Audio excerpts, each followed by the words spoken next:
আজকের প্রজন্ম স্মার্ট বাংলাদেশের কর্ণধার হবে জানিয়ে প্রধানমন্ত্রী শেখ হাসিনা বলেছেন, শিক্ষার্থীদের যুগোপযোগী করে গড়ে তুলতে চেষ্টা করছে সরকার। গণভবনে জাতির পিতা বঙ্গবন্ধু শেখ মুজিবুর রহমানের জন্মবার্ষিকী ও উপলক্ষে আয়োজিত চিত্রাঙ্কন ও রচনা প্রতিযোগিতায় বিজয়ীদের পুরস্কার বিতরণ অনুষ্ঠানে তিনি একথা বলেন।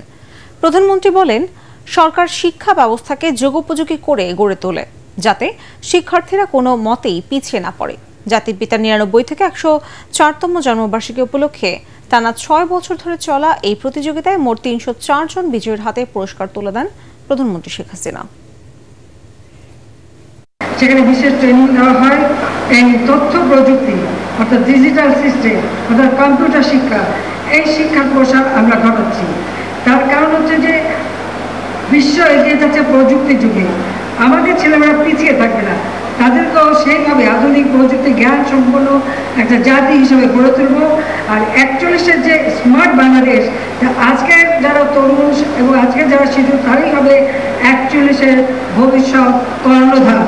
তোমরাই এই দেশকে স্মার্ট বাংলাদেশ হিসেবে তোমরা এগিয়ে নিয়ে যাবে, সেভাবে আমরা করতে চাই।